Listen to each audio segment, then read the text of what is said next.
आज मैं आपको एक राजा के बताने जा रहा हूँ जो भारत देश में मुई थी, जिसे हम कभी सोने की चिड़िया कहते थे। लेकिन अंग्रेज लोगों ने हमारा सारा सोना भारत से लुटकर अपने देश ले गए। लेकिन अभी भी भारत के कई हिस्सों में प्राचीन समय का बहुत सा खजाना गड़ा हुआ है, जिसे चोरी हो जाने के डर से जमीन में गाड़ देते थे और उनकी मौत के बाद वो सोना चांदी कहीं धरती के गर्भ में गड़ा हुआ रहता था। ऐसा ही एक घटना मध्य प्रदेश के दानगढ़ जिले के डंडिया खेड़ा गांव में हो रही है, जहां की एक आदमी को एक आत्मा ने बताया कि इस हवेली के नीचे सोना चांदी गड़ा हुआ है। तो उसने अपनी सरकार को बताया कि एक राजा की आत्मा ने मुझको बताया कि जमीन में गड़ा 10,000 टन सोने का रहस्य उसने मुझे बताया, जो आज के सोने के रेट के हिसाब से इसकी कीमत तो 200 अरब रुपए के लगभग होगी। कौन थे राजा राम बख्श?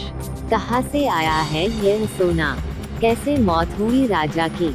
आइए इन सारे पहलुओं पर प्रकाश डाले के लिए इतिहासकार चंद्रकांत तिवारी के अनुसार क्रांतिकारी शूरवीर राजा ने सन 1857 की क्रांति के दौरान अंग्रेजों को जला दिया था। वो कौन थे और कब से वो इस किले में रह रहे थे, ये किसी को स्पष्ट मालूम नहीं था।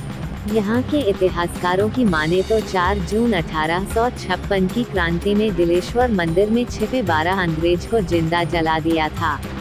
इसमें जनरल डिलाफोर्स भी मौजूद थे।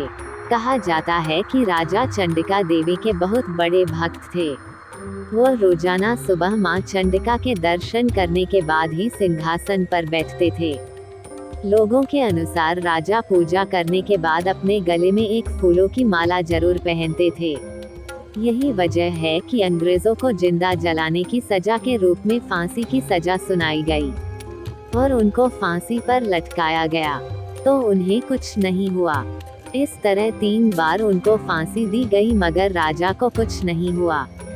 तब राजा राव राम बख्श सिंह ने अपने गले में पड़े फूल की माला को उतार कर फेंका और यमुना से अपनी आगोश में लेने की प्रार्थना की। उसके बाद जब अंग्रेजों ने उनको फांसी पर लटकाया, तब उनके प्राण शरीर से निकल गए थे और उस इंसान को जिस आत्मा ने बताया था, वो आत्मा वही होगी। इसके बाद उस आदमी को थोड़ा बहुत रुपया मिला और सारा खजाना सरकार को मिल गया।